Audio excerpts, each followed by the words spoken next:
Hey, this is Brandon Smitley from EliteFTS.com, bringing another training log video with commentary.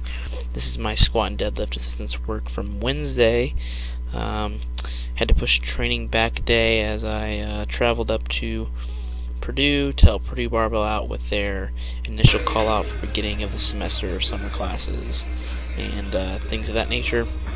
So trying to help them with some recruitment and get them psyched up for the semester ahead.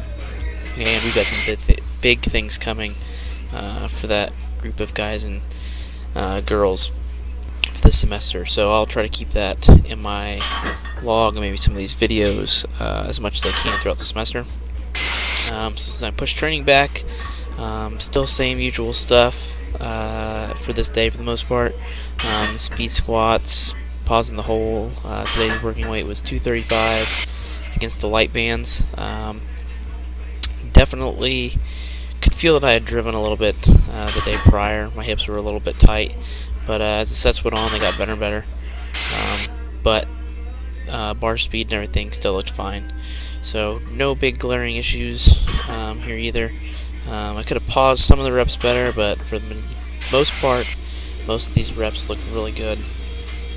And I feel that I'm getting my technique really dialed in with this meet coming up. So the weights are feeling better, and squash is feeling good. That's really it for the squats, though. As you'll begin to see, my training's going to change just a little bit as the later parts of meet prep roll around. So be on the lookout for that, especially for the heavier sessions that will be approaching. I then went on to some speed deadlifts. I hit 6 sets there, 3 conventional, 3 sumo. Bar weight was 325, and chains. So looking at 400 pounds at lockout, which is really good because it's letting me handle, basically an 80% load in my hands pretty frequently, but not having to actually pull an incredible amount of weight from the floor. So very similar stuff to what I was running in the off season. I kind of manipulated the percentage just a little bit.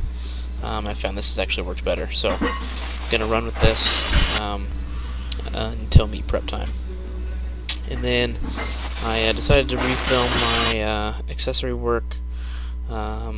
Again, training was a little bit later because I had to move some clients around and stuff with the Purdue barbell stuff, so I had to train a little bit later. So if it's dark, sorry about that. Kind of looks like I'm doing some invisible glute hams here, but I weighted them this week and then elevated the rear end to make them a little harder. So I'm really getting a little bit of the lower rep range here. For the most part, they felt pretty good. These always get my hamstrings really well, but the good thing that I like about them is they don't usually leave me beat up. My hamstrings aren't like fried the next day. I mean, they'll be tight and they might cramp a little bit that night. But usually my hydration and my recovery is on point the next day. They're not really sore, and that's what I want. And then I got a video of the close stance TKE goblet squats. I had seen some people kind of wondering what these were.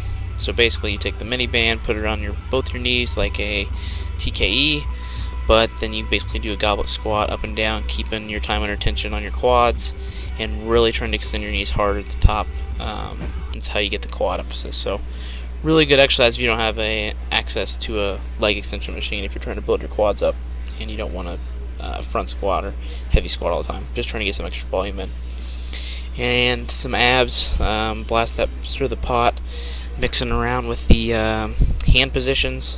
These always get my abs really good. One of my favorite trunk exercises that I do.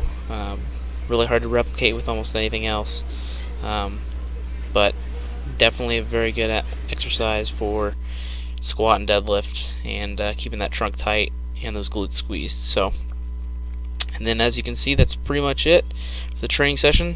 Thanks for checking in, and as always, keep my training logs on EliteFTS.com.